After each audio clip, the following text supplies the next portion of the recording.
Throughout the summer, Democrats cruelly blocked COVID relief legislation in an effort to advance their extreme left-wing agenda and influence the election. Then, a few months ago, Congress started negotiations on a new package to get urgently needed help to the American people. It's taken forever.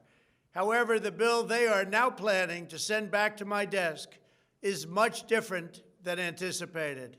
It really is a disgrace. For example, among the more than 5,000 pages in this bill, which nobody in Congress has read because of its length and complexity, it's called the COVID Relief Bill, but it has almost nothing to do with COVID. This bill contains $85.5 million for assistance to Cambodia, $134 million to Burma, $1.3 billion for Egypt and the Egyptian military, which will go out and buy almost exclusively Russian military equipment, $25 million for democracy and gender programs in Pakistan, $505 million to Belize, Costa Rica, El Salvador, Guatemala, Honduras, Nicaragua, and Panama, $40 million for the Kennedy Center in Washington, D.C., which is not even open for business, $1 billion for the Smithsonian, and an additional $154 million for the National Gallery of Art. Likewise, these facilities are essentially not open.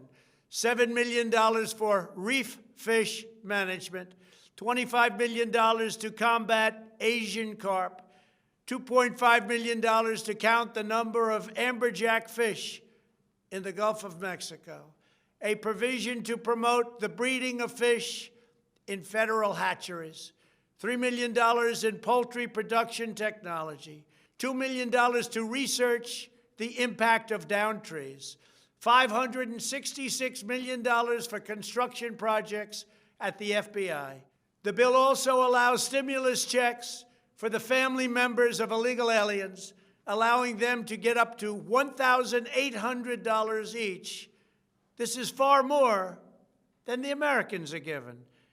Despite all of this wasteful spending and much more, the $900 billion package provides hardworking taxpayers with only $600 each in relief payments. And not enough money is given to small businesses, and in particular restaurants, whose owners have suffered so grievously. They were only given a deduction for others to use in business their restaurant for 2 years. This 2-year period must be withdrawn, which will allow the owners to obtain financing and get their restaurants back in condition. Congress can terminate it at a much later date, but 2 years is not acceptable. It's not enough. Congress found plenty of money for foreign countries, lobbyists, and special interests, while sending the bare minimum to the American people who need it. It wasn't their fault. It was China's fault, not their fault. I am asking Congress to amend this bill and increase the ridiculously low $600 to $2,000 or $4,000 for a couple.